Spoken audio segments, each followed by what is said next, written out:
Bien, merci à Vanina et à Jean-André qui nous donnent l'occasion de vous présenter ce que nous avons qualifié entre nous notre bébé. Notre bébé est de 3 kg 100. Bon, il est plus lourd que prévu, mais c'est dû à la qualité du papier qu'a choisi Alain Piazzolla, de façon à ce que les photos rendent au mieux.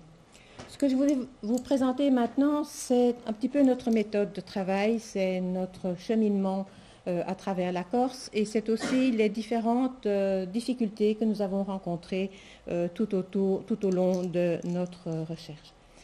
Nous sommes belges tous les deux, nous venons en Corse depuis une bonne quarantaine d'années, puisque mes parents ont eu la bonne idée d'acheter un morceau de terrain et de construire une maison du côté de Calvi. Et la Balagne offre un certain nombre de chapelles ou de richesses patrimoniales qui sont une excellente alternative à la plongée sous-marine et à la bronzette. Donc progressivement, nous nous sommes entichés, je dirais, de ce patrimoine et nous avons élargi nos recherches. Un des déclics a été probablement la découverte des chapelles à fresques du Bozio. Là, vraiment, on s'est dit, là, il y a quelque chose à faire. Nous avons ainsi parcouru la Corse du nord au sud, de l'est en ouest. De fil en aiguille, nous avons fait d'abord un site internet, corseromane.eu. Et en parlant un jour avec Michel-Édouard Negaglioni, il nous a dit « mais vous devez publier ». Et 2 ans après, voilà le résultat. Nous avons décidé donc de faire 2 volumes. Mais comment diviser, étant donné que la division habituelle c'est Haute-Corse, Corse du Sud, mais alors nous aurions eu 2 tomes totalement déséquilibrés. Donc nous avons pris l'option de reprendre la frontière du diocèse d'Aléria pour diviser la Corse en partie nord-est, sud-ouest et faire, pour le premier volume et faire le 2e volume dans la partie orientale.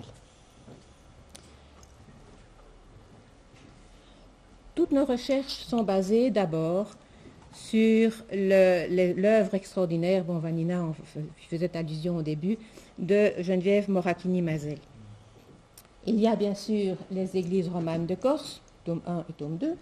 Il y a Corsica Sacra, qui malheureusement n'a connu qu'un seul volume et dans lequel il n'y a encore plus malheureusement pas de table de matière, donc ce qui rend les choses un peu difficiles. Et il y a aussi tous les cahiers Corsica des travaux de la FAGEC. Donc nous voilà partis avec les données de Geneviève Moracchini-Mazel qui nous dit, voilà, à un quart d'heure de marche d'un tel village, vous avez ceci, vous avez cela. Donc il nous faut d'abord faire un très long travail de recherche et de situation topographique sur les cartes IGN au 25 millième.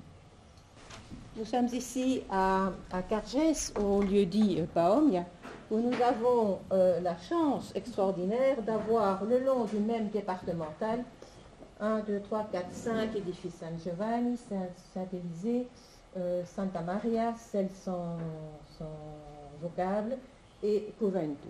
Il y en avait une 6e qui devait probablement se trouver ici, une croix au crayon, tout simplement parce que nous ne l'avons pas encore localisée. La semaine dernière, nous sommes encore retournés là-bas pour la 3e fois. Nous avons crapahuté partout et on n'a pas trouvé la moindre pierre bien taillée. Donc, il faudra y s'y reprendre une 4e fois. Si quelqu'un, par hasard, habite du côté de Paomia et connaît des chasseurs, parce qu'on a remarqué qu'il y avait énormément de douilles de chasseurs par terre, si quelqu'un peut nous guider, ce serait avec plaisir. Donc, nous voici partis avec les cartes IGN, mais toutes les données ne sont pas nécessairement sur les cartes IGN. Il y a aussi le plan terrier. Le plan terrier, cette grande aventure de relevé cadastral qui a eu lieu donc au XVIIIe siècle. Les géomètres ont mis 25 ans pour faire la carte de la Corse, que l'on connaît maintenant, répartie en 39 rouleaux différents. Ces cartes sont bien sûr moins précises que les cartes IGN, et encore les anciennes cartes IGN, parce que j'ai vu dernièrement la nouvelle édition des cartes IGN, et ils ont systématiquement enlevé toutes les petites indications de petites ruines ou de petites maisons, ce qui est vraiment regrettable. Donc sur ce plan terrier, on a par exemple ici l'indication de la chapelle San Marcello à Méria, qui est entièrement perdue dans le maquis et qui nous permet donc de pouvoir avoir une idée de l'endroit où il faut chercher. Heureusement pour nous, il y a la technologie moderne. Et grâce à Google Earth, grâce à Google Maps et autres géoportails, quand on a la localisation, on peut retrouver le dessin de l'édifice roman en ruine. C'est extraordinaire parce que automatiquement on a les coordonnées GPS. Alors ça, c'est le rêve. C'est le rêve, mais malheureusement, pour qu'il puisse se réaliser, il faut 3 conditions. 1, que l'édifice n'ait plus de toit. 2, que l'abside soit bien conservée. 3, et ça c'est le plus difficile, qu'elle ne soit pas recouverte de végétation. Donc voilà, donc ici nous sommes à San Cesario, donc à Saint-Isari à Alesia, et grâce à cette photo satellite, on a pu la localiser et constater qu'il y avait un chemin qui y menait, chemin qui part évidemment d'une propriété privée. Enfin bon, là, il y a toujours moyen de s'arranger. Grâce à toutes ces indications, on peut partir sur le terrain. On y trouve parfois des indications, des panneaux qui sont parfois fragmentaires, parfois illisibles. Heureusement, ils sont en bois, donc ils ne sont pas troués de trous. Et ces indications vous abandonnent parfois au beau milieu du chemin. Donc, dans notre ouvrage, nous avons soigné tout particulièrement un encart technique qui localise chacun des édifices, donnant très précisément les références de la carte IGN, donnant les coordonnées GPS et l'altitude. Nous donnons aussi, pour mémoire par rapport à la division du Moyen-Âge, le nom de la pieve et le nom du diocèse. Une fois que nous avons eu tous nos renseignements, nous avons croisé avec des documents publiés. Et nous avons ici le rapport de Prosper Mérimée qui, en 1939, a parcouru la Corse pendant 2 ans en tant qu'inspecteur des monuments historiques. Et il nous livre dans son rapport Notes des voyages en Corse quelques croquis. Il y en a un qui nous a paru particulièrement intéressant, c'était le croquis de San Michele di Murato. Nous avons là l'état en 1840, et nous avons ici de l'autre côté l'état actuel, puisqu'il y a eu, à la fin du XIXe siècle, une restauration que chacun pourra qualifier à sa guise, mais qui a complètement modifié les proportions de l'église lui-même. Encore une fois, de temps en temps, entre nous, nous donnons des petits mots doux aux chapelles, et celle-ci, nous l'avons surnommée la girafe, tellement ce clocher a pris de l'importance. Mérimée a rencontré Galetti. Galetti qui s'était lancé dans une aventure extraordinaire qui était d'écrire l'histoire illustrée de la Corse, avec un panorama très vaste sur la géographie, les us et coutumes, sur la géologie, etc.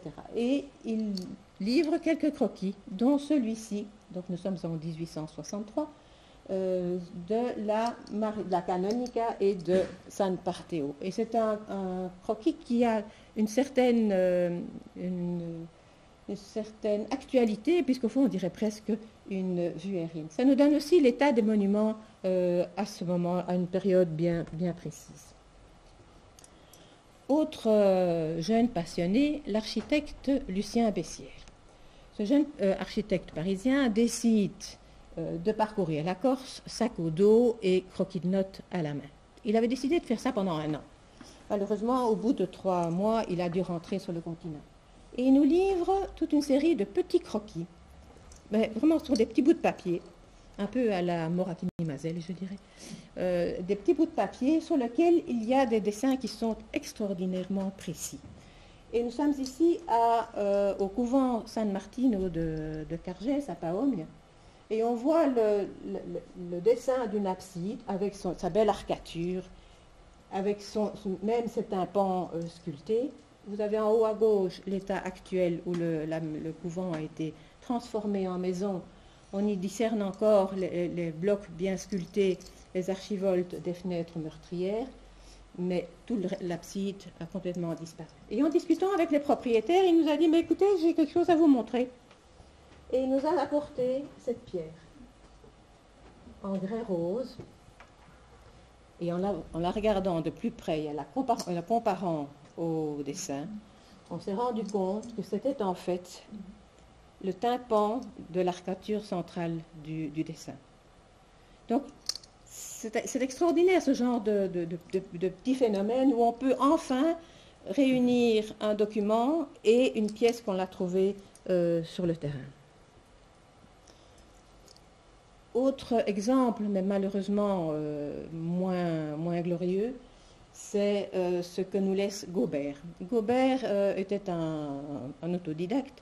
Il avait décidé de faire une grande étude sur l'influence des invasions et sur les religions et les monuments religieux, mais seulement ne se sentant pas soutenu par les historiens de son époque, il a complètement abandonné son projet. Mais ces dessins existent toujours. Ils sont bien sûr moins précis et moins réels que ceux de Bessières, qui était architecte, mais ils sont terriblement intéressants. Et nous avons ici, donc nous sommes en 1887-1889, nous avons la façade de l'église San-Nicolao à Pieve, donc dite la Chiesa Nera. Voilà ce qu'il en reste actuellement. Donc entre 1888 et notre époque actuelle, cet édifice a plus souffert qu'en plusieurs siècles.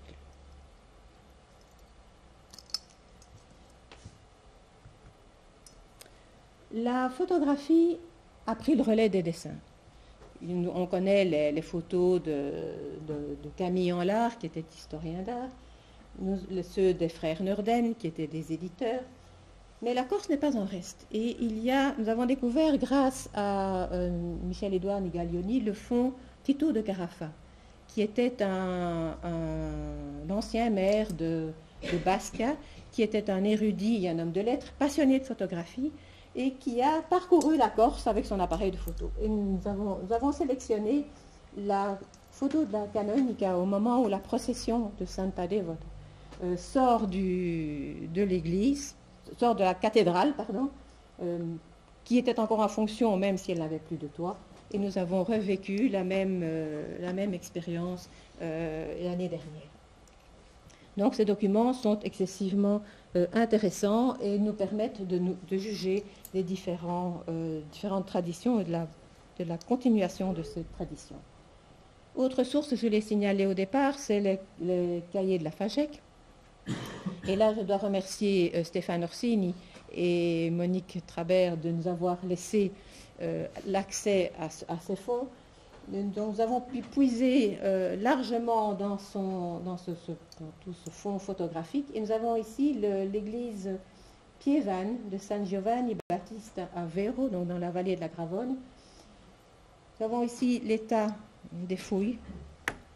Donc je crois que c'était en 1972 ou quelque chose comme ça. Et nous y sommes retournés. Nous avons dû demander l'aide à la mairie, parce qu'au début, on ne les a pas trouvés. Nous avons été encadrés par 2 employés communaux qui n'ont pas retrouvé tout de suite. D'ailleurs, il a fallu un peu chercher.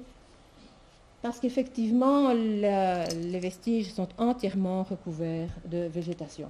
Et très courageusement, les 2 employés municipaux nous ont abandonnés en disant, voilà, vous maintenant tirez votre plan. Donc, pendant 1h30, 2 heures, on a dégagé ce petit bout d'abside. Et comme l'édifice fait 11 mètres de long, nous avons complètement abandonné. Donc là aussi, il y a un problème de conservation des vestiges, parce que vous savez très bien que la végétation, les plantes, avec l'action des racines, font éclater les pierres, et ça ne permet pas une bonne conservation. Nous avons évidemment commencé par les édifices le long de la route, et par cet édifice culte, par cet édifice pivot, qui est la Canonica, la seule édifice dont on connaisse réellement exactement la date de fondation, puisque nous sommes en 1119. Cet édifice est excessivement intéressant, non seulement pour la date qu'elle livre, mais aussi pour les influences qu'elle marque de Pise, et qui est le témoignage de la volonté en fait de Pise de réorganiser complètement l'Église de Corse. Déjà Grégoire VII en 1077 avait déjà décidé de mettre cette réorganisation en route, qui a été continuée par Urbain II, qui a donné au prélat de Pise le titre d'archevêque. Commence alors une énorme campagne de construction ou de reconstruction des édifices. On estime à peu près à 500 édifices le nombre d'églises piévanes, de petites églises d'oratoires qui ont été construits à partir de cette époque. Il y a bien sûr la cathédrale de Marianne pour le diocèse de Marianne. Il y a aussi celle de Saint-Florent pour le diocèse du Nebbio, qui est la copie conforme de la Canonica, mais peut-être un peu plus petite, et surtout avec un décor sculpté nettement plus fouillé, plus riche, puisque l'on a ces modillons décorés soit de motifs floraux, soit de motifs géométriques, et surtout quelques chapiteaux sculptés à l'intérieur même de l'édifice. De la cathédrale de Sagone, il reste une partie qui a été entre autres, je dirais, transformée par Monseigneur Giustiniani, qui avec le projet de rebâtir la cathédrale, mais qui ne l'a jamais menée à bien.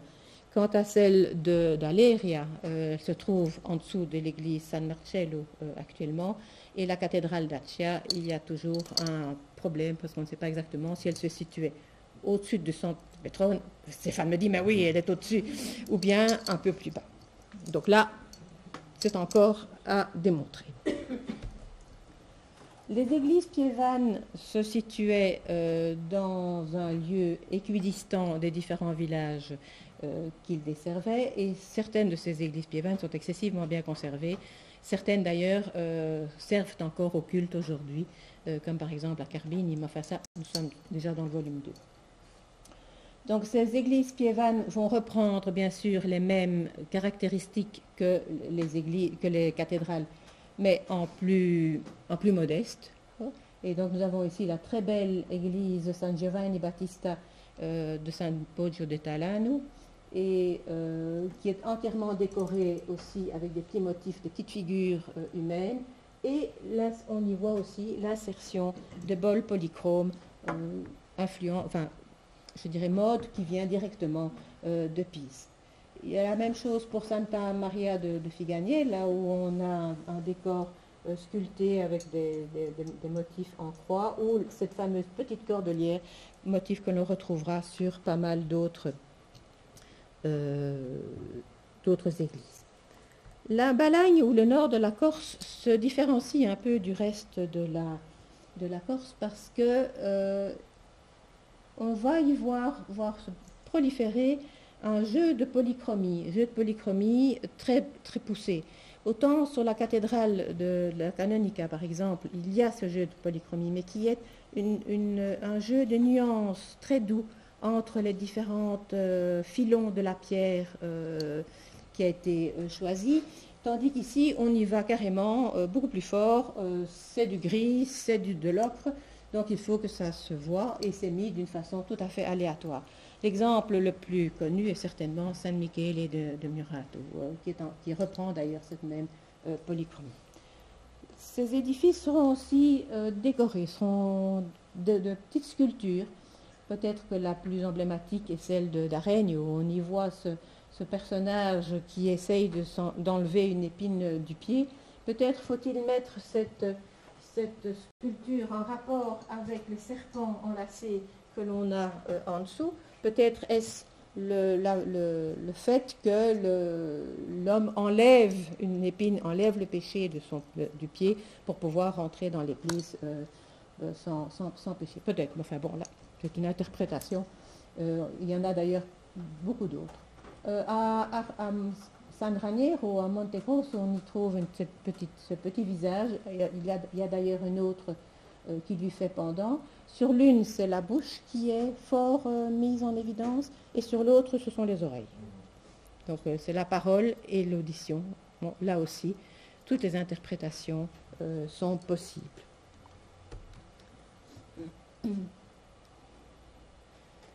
Nous étions au XIIe siècle. Ce mode de construction va continuer sur le XIIIe siècle, comme ici à Canari ou à Santo Pietro di Tenda. Et on voit au XIIIe siècle une profusion de décors sculptés, que ce soit sur les petites arcades, que ce soit sur les modillons, toujours des visages humains, mais qui sont parfois caricaturaux, ou bien d'autres thèmes qui pourraient aussi être sujets à l'interprétation, comme en haut la main du serment, la main qui serre un parchemin, ou ici un homme et une femme, peut-être symbole de l'unité. Mais encore une fois, je ne veux pas m'appesantir là-dessus parce que je pense que chacun a un petit peu ses théories. Ce qui est intéressant à Santa Maria de Canari, c'est l'intégration de blocs venant, d'après Geneviève Moracchini-Mazel, d'un édifice antérieur.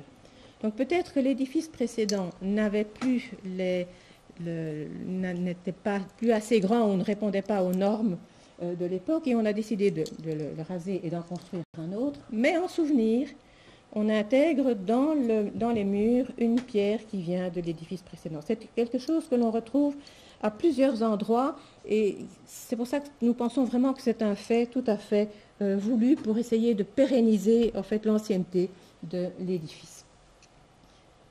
On peut se demander qui a construit tous ces édifices. Il s'agit probablement d'ateliers de maîtres maçons. Et on a parlé déjà pour la canonica de parallèle avec la cathédrale de Pise. Ici, avec San Giovanni de Grosse, on pense tout de suite à d'autres édifices qui ont été construits en Sardaigne. Nous avons ici donc San Nicolas d'Ottane. Et il est évident qu'il y a une parenté entre les deux et que l'on peut facilement imaginer que ces édifices ont été construits par des ateliers itinérants venant d'Italie, qui sont passés d'Italie en Sardaigne et en Corse, et qui ont probablement formé des maçons localement. Ce style roman va continuer jusqu'au XIVe siècle. Donc c'est entre autres pour ça qu'il n'y a rien comme gothique en Corse.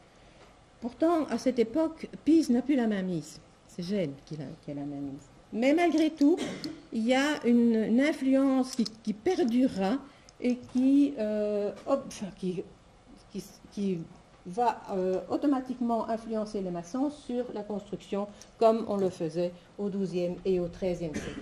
Nous sommes ici à Cisco, à Santa Catalina ou Santa Catarina, où en fait, suite à un naufrage, les reliques sont arrivées sur l'île. En fait, c'était un navire qui venait de Jérusalem et qui a été pris dans une énorme tempête à la hauteur donc du Cap Corse. Et le commandant a fait un vœu en disant « Si je m'en sors, je dépose les reliques dans la première chapelle que je rencontre. » La tempête s'est apaisée. Le capitaine s'est dit « Je continue. » Deuxième tempête. Et s'est dit « Ah là là, non, cette fois-ci, il faut que j'exécute mon vœu. » Et il a déposé ses reliques dans la petite chapelle, la première petite chapelle à Santa Catarina de Cisco. Automatiquement, il y a eu une ferveur extraordinaire parce que ces reliques se sont avérées miraculeuses. Donc il y a eu des pèlerinages, on a construit un hôpital à côté, on a même dû construire une tour pour défendre ces reliques contre les invasions. Et donc l'église d'origine, la chapelle d'origine était trop petite. Donc on en a reconstruit une nouvelle, encore une fois, sur les données tout à fait traditionnelles. Nous avons donc le développement de l'art moson à partir du XIIe siècle. On peut se demander, au fond, mais à quelle époque la christianisation de la Corse a commencé? Et là, il faut se tourner vers les fouilles. Et ce début de christianisation de la Corse se précise au fur et à mesure que les fouilles sont établies et sont faites.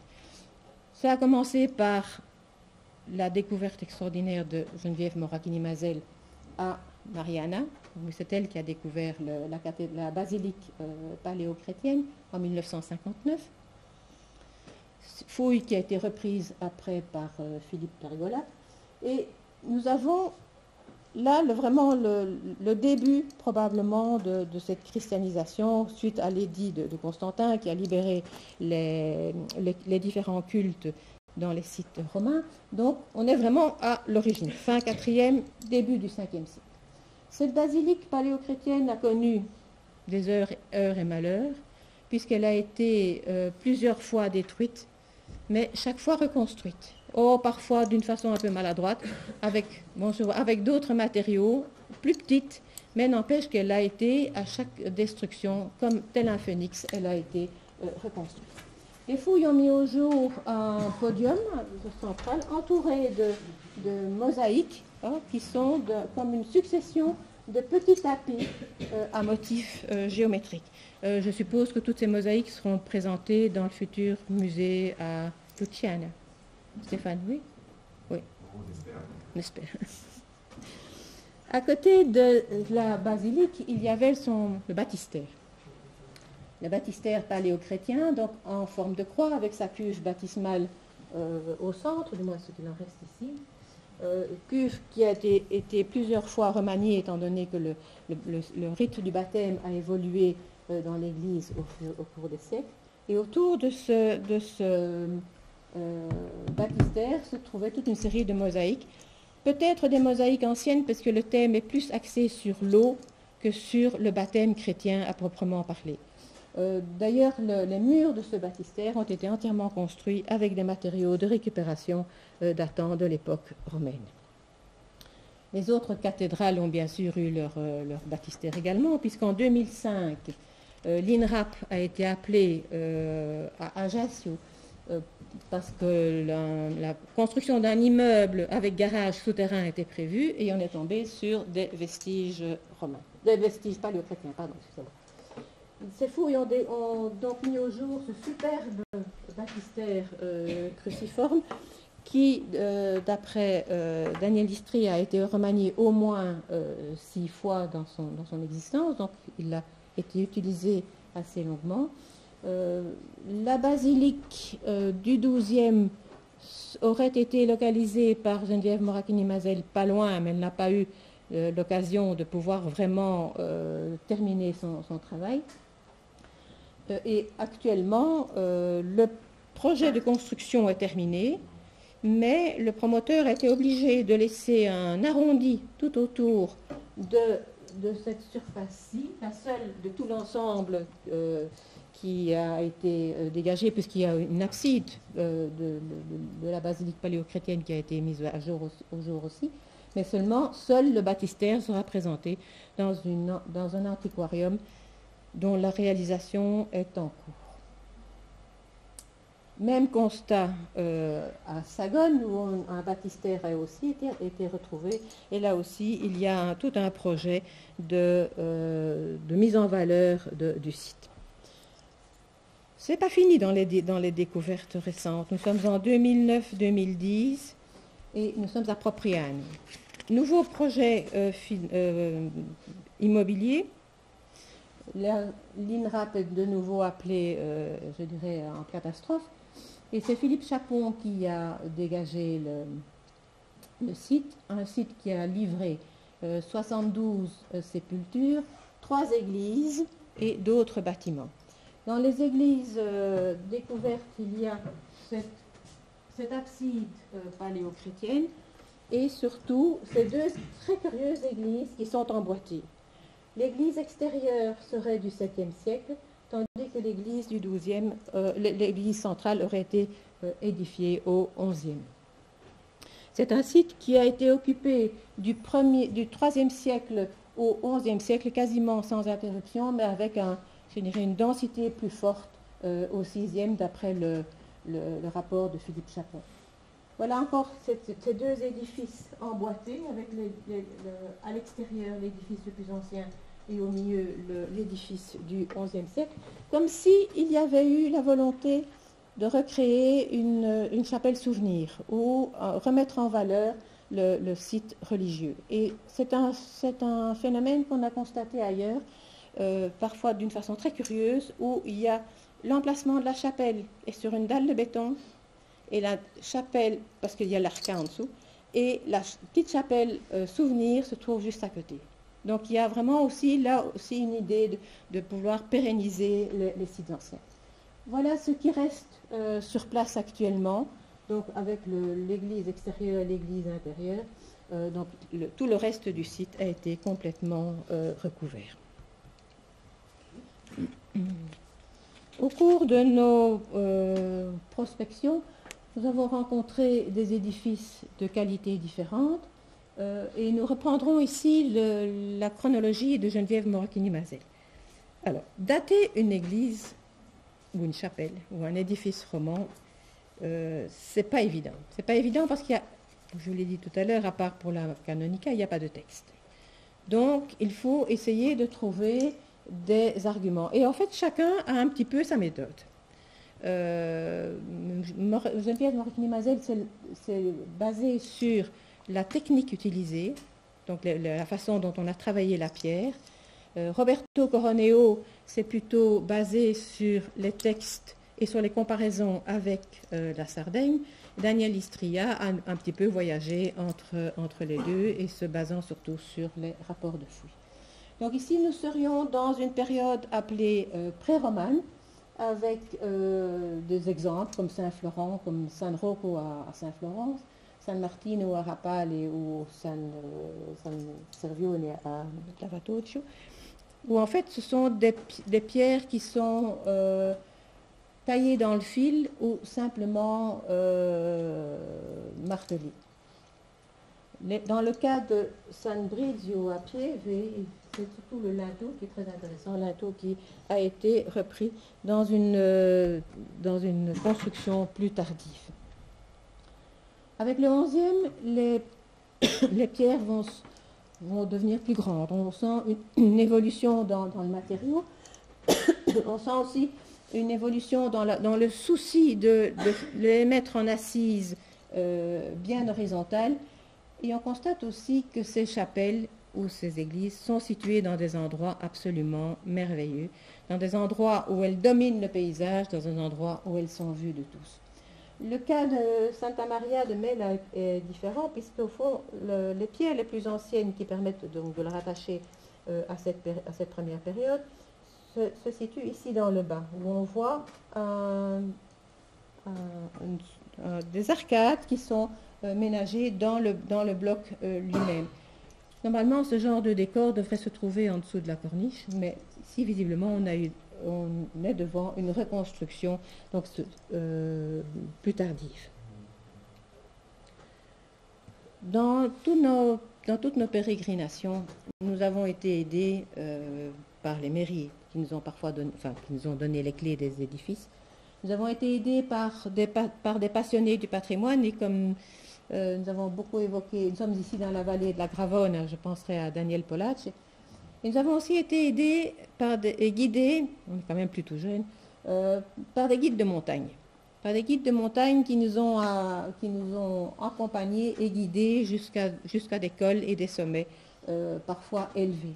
Nous sommes ici à Ucciani, donc dans la vallée de la Gravone, pour le petit ermitage de San Leonardo, ou ici à Marignane, où on a des édifices probablement habités par des ermites qui devaient aussi assurer l'accueil des passagers, des voyageurs en difficulté.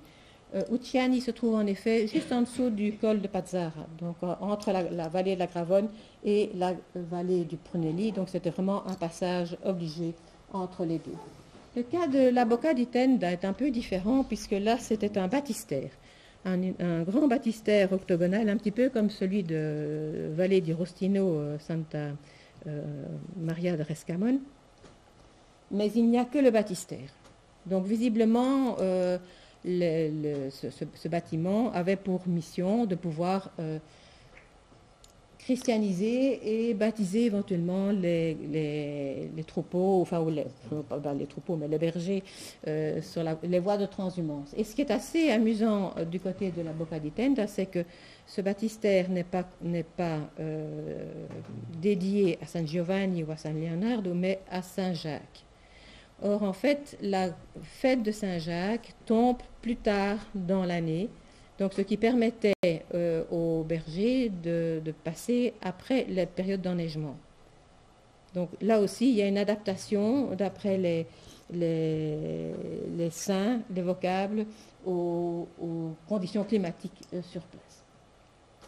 Je vous l'avais dit, je l'ai évoqué, que ces édifices se trouvent parfois dans des endroits absolument magnifiques, où la vue est parfois à 360 degrés. Nous sommes ici à Apieto, donc entre la vallée de la Gravone et la vallée de la Licia. Et nous avons l'église, la chapelle d'Apieto, qui visiblement a été remontée. Il restait une arase dont on ne connaît pas très bien la datation d'ailleurs, et les murs ont été entièrement remontés pour donner une idée de la façon dont se présentait l'édifice. Le cas de San Pietro di Ciumi est un peu semblable, mais là c'était une église piévane, ce n'est plus une abbadia ou une monachia, c'est une église piévane qui domine toute la vallée du Fango. C'était une vallée qui avant était excessivement peuplée, et l'église piévane est assez intéressante. Elle est datée du 10e pour Moracchini, du 12e pour Coroneo. Donc vous voyez là on fait un petit peu le grand écart.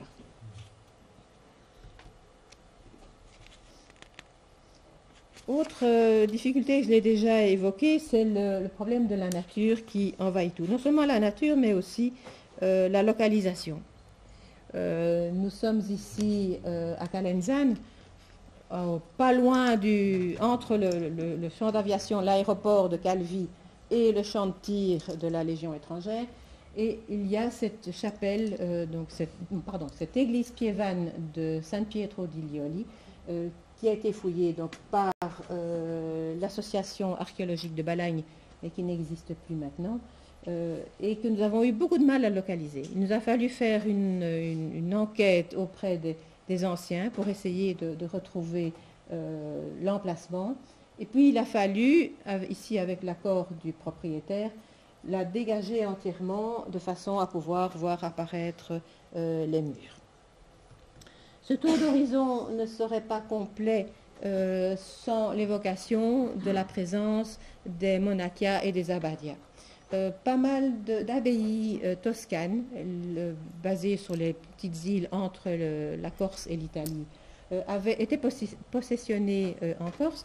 À l'avant de la Seine, on a l'abbaye de Monte Cristo, l'abbaye de la Gorgone et l'abbaye de San Venero del Tino, dont dépendaient ces deux édifices, la petite chapelle de Sant'Ambrogio et le San Nicolas de Spagna.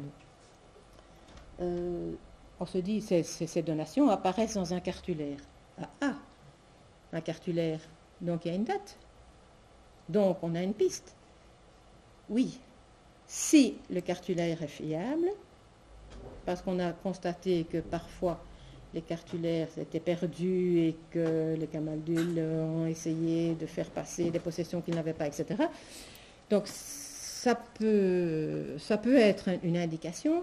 Et on sait aussi que les donations ne concernent que des chapelles qui sont existantes. Donc ça peut donner une date finale en disant à cette époque elle existait, mais ça ne donne pas nécessairement la date de construction. Ces petites abbadias ont évidemment joué un très très grand rôle en Corse, non seulement au point de vue religieux, mais aussi au point de vue économique et social. On a évoqué le problème de la datation. Eh bien, oui, ces édifices en plus ont connu des modifications. Ici, par exemple, Cuenza, Santa Maria Assunta, que tout le monde dit, ah oui, ça c'est la chapelle de l'an 1000. C'est la chapelle de l'an 1000 parce qu'il y a 1000 écrits en chiffres arabes. Bon, ce qui est déjà tout à fait anachronique. Et ensuite, on constate très bien que cette chapelle a été complètement agrandie. Donc, quelle date retenir? La date de l'abside, où la date de l'ensemble agrandit. Dans le cas de Santa Maria Assunta à Patrimonio, là le dilemme est grand aussi. Tous les matériaux sont, peut-on dire, romans. On retrouve des pierres bien écarrées, petite fenêtre meurtrière avec une belle petite archivolte au-dessus, un arc de décharge au-dessus de la porte, un beau linteau, enfin bon, tout ce qu'il faut. Sauf que les proportions de l'église, de l'édifice, ne sont pas les proportions que l'on retrouve habituellement dans un édifice roman. Elle est trop haute. Donc on pourrait penser que cet édifice a été complètement reconstruit avec des matériaux anciens. Bon, quelle date lui donner? Là aussi, la question est posée. Autre cas, San Giovanni Battista de Costa, donc près du couvent de Atoagne. Visiblement, on a ici une superbe porte qui est tout à fait romane, mais elle est englobée dans un édifice visiblement du XVIe ou du XVIIe siècle qui a été surhaussé, qui a été probablement voûté, d'où la nécessité de mettre des contreforts à l'extérieur. Donc là aussi, on voit que les édifices ont vécu. Cette vie des édifices nous a aussi fort intrigués. Enfin, qu'est-ce qui est arrivé à toutes ces chapelles après le Moyen-Âge? Eh bien, beaucoup ont disparu. Ont disparu totalement. Celle-ci, à Boccognano, a été retrouvée après un incendie, un feu de forêt. Donc celle-là, au moins maintenant, elle revit. Mais d'autres ont complètement disparu et il reste leurs traces dans la toponymie. Là, Geneviève Moracchini-Mazel a aussi fait un travail remarquable qui est donc dans le repère des lieux ou de la toponymie qui, peut-être un jour, fourniront l'une ou l'autre pierre, l'une ou l'autre indication.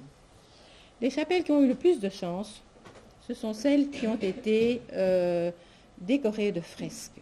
Bon, les franciscains remplacent les bénédictins et dans leur mission, il fallait faire passer le message auprès du peuple, auprès des fidèles. Et la façon dont ils ont trouvé le meilleur moyen, parce que pas mal de gens ne savaient pas lire, c'était de faire passer ce message dans des fresques. Et pour eux, la personnalité du Christ était le centre, même le pivot central.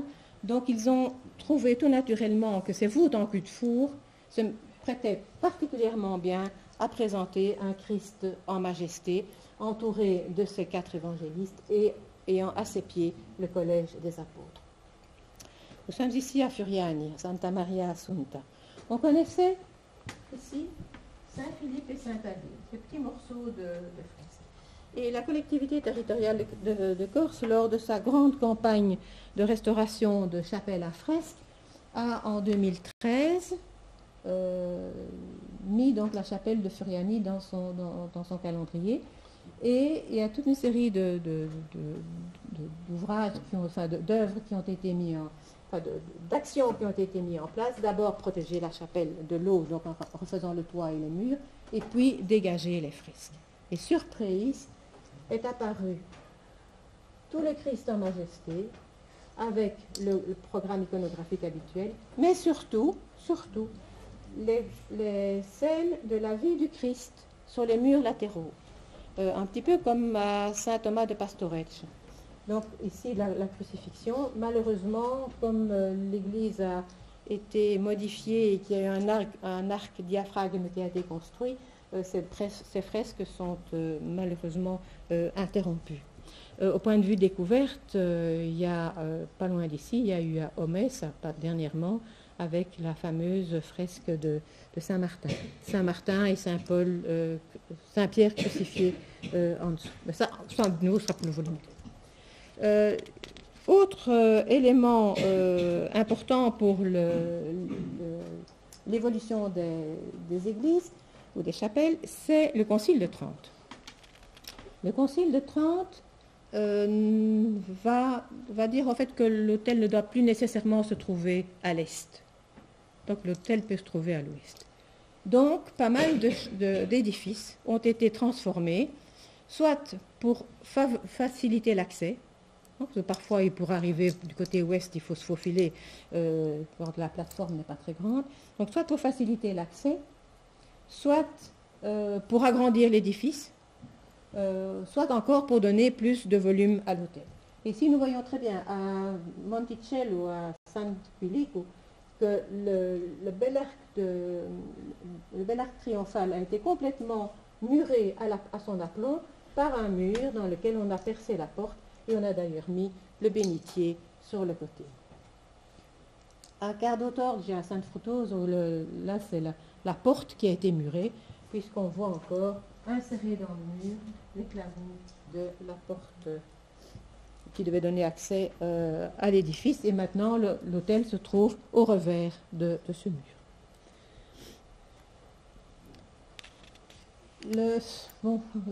Les modes évoluant, on a parfois rasé un édifice complètement. C'est le cas de Santa Maria de Lazio à Corbara, où on savait que, d'après les textes, on sait qu'il y avait une église avec des sculptures qui étaient considérées un peu comme païennes.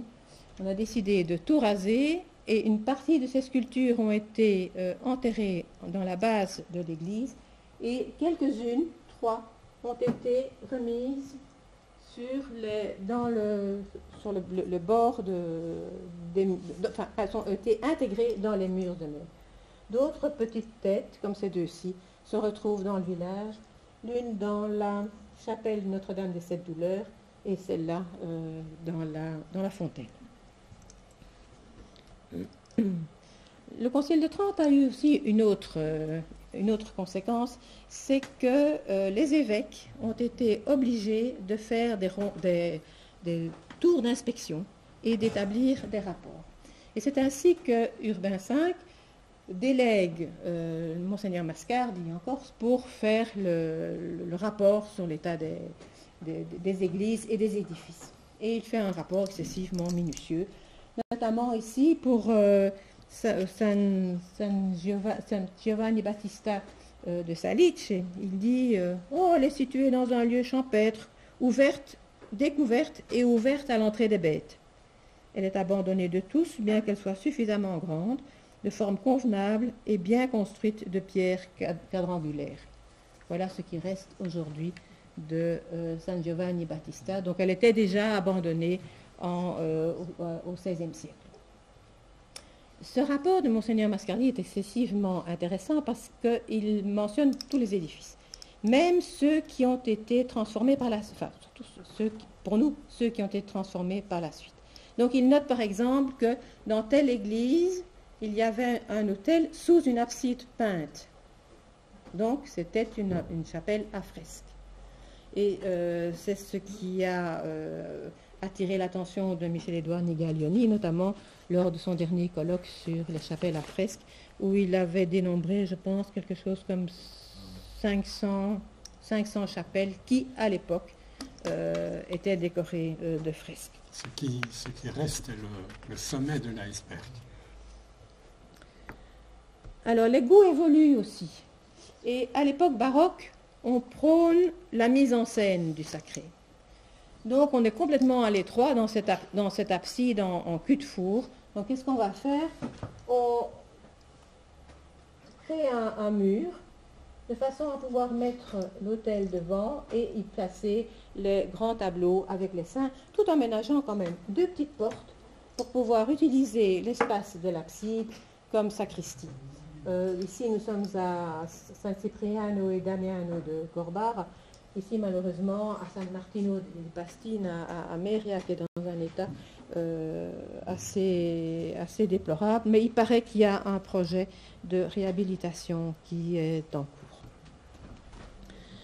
Nous sommes aussi penchés sur les cas malheureux. Et un peu comme des enquêteurs, on est parti à la recherche des différents éléments. Ici, de nouveau, nous sommes à Pieve et à San Nicolao, où cette église a été complètement désossée, et où on retrouve la corniche de l'abside, donc ce qui devait se trouver ici, dans le cimetière de Pieve, et ça sert de base à la croix au milieu du cimetière. On a repris les éléments de fouille de Geneviève Moracchini-Mazel avec ici le tympan d'une des portes, et ici le linteau d'une des portes, et 2 blocs sculptés qui se trouvent aujourd'hui au musée de Bastia. Dans le cas de Saint-Nicolas, où l'église existe encore, il y a des endroits où l'église n'existe plus. C'est le cas, par exemple, de San Giovanni à Olmi-Capella. On pense qu'on connaît l'emplacement, parce qu'on a retrouvé des tombes autour, mais c'est tout. Mais quand on se promène dans le village, on voit à gauche et à droite, ici, un tympan sculpté avec une figure humaine, un animal et un serpent ici en dessous. On voit une archivolte avec sa petite cordelière. On voit aussi des petites figures humaines. On voit un buste qui ressemble très fort d'ailleurs à celui de Prato de Giovelli. Et ce magnifique, moi j'interprète comme un lézard, je ne sais pas, cette espèce de grand lézard ou de grand serpent en relief, en haut relief, et ici ce petit modillon. On nous a montré aussi une pierre qu'on avait trouvée au bord d'un chemin parce qu'il y avait eu un éboulement et qui portait encore très bien la trace de la feuillure, donc visiblement un bloc faisant partie du pied droit d'une porte. Nous avons pu aussi vivre un peu l'évolution de certains édifices. Ici, nous sommes à Santa Maria Siche, où l'église avait été transformée en salle des fêtes, et malheureusement, en 1992, le toit a pris feu. Donc tout est resté béant jusqu'au moment où le mur sud s'est écroulé, donc tout le monde s'est alerté. On a appelé l'INRAP qui a commencé qui a fait des fouilles et qui a trouvé différentes tombes tant à l'intérieur qu'à l'extérieur de l'édifice, qui a aussi identifié 6 périodes de construction dans la façade. Puis on a mis l'édifice sous toit en restaurant tout à fait cette superbe façade avec l'arcature qui est probablement une des plus anciennes de Corse, et on a mis des portes. À partir de ce moment-là, c'est plus rentré dedans. Donc, cet édifice a été sauvé grâce à l'action de la commune et de la collectivité. L'exemple de Fortiolo est aussi excessivement intéressant, et ça c'est tout récent, ça date de 2016, où nous avions vu un site ruiné avec tout le charme des asphodèles en fleurs, avec aussi ce pignon est qui se termine sur le ciel, ce petit détail aussi extraordinaire qui est en fait le nœud. Donc l'abside est entourée d'une cordelière et on voit à l'intérieur la cale qui ferme, oui, la cordelière. Donc c'est vraiment la transposition dans la pierre de ce qui devait se faire normalement. Et la commune a décidé d'abord de racheter le terrain et d'y faire des travaux de soutènement parce que la chapelle étant sur un terrain en pente, le terrain avait tendance à glisser. Donc ils ont entièrement mis un mur de soutènement pour stabiliser l'édifice et pour lui donner un toit de façon à préserver le reste et donner d'une certaine façon une idée du volume de l'édifice. Parce que c'est vrai que quand on voit les ruines, on a du mal à imaginer le volume réel de la hauteur de l'édifice. Voilà, ainsi nous avons fait le tour de ce que l'on peut trouver dans ce livre. Nous avons essayé de systématiser nos données. Donc, je vous ai parlé de l'encart technique qui donne les coordonnées GPS. Dans les descriptions, nous donnons les dimensions de chaque édifice, une description. Nous essayons aussi de reprendre les traditions orales et les légendes mentionnées soit dans Geneviève Moracchini-Mazel, soit récoltées sur place. Et nous avons une importante documentation photographique que nous avons complétée des dessins comme je vous les ai montrés au départ, à partir du moment où ces documents anciens pouvaient éclairer nos photos modernes. Et puis, il y aura le deuxième volume, n'est-ce pas, Monsieur Piazzolla? Le deuxième volume qui portera sur l'autre partie de la Corse, avec ses découvertes et ces chapelles tout aussi intéressantes et aussi passionnantes. Ce que nous n'apportons probablement pas d'éléments neufs, parce que seules des fouilles pourraient permettre d'avoir des éléments neufs et nous ne sommes pas habilités à le faire, puisque nous ne dépendons d'aucune institution, nous sommes des électrons complètement libres.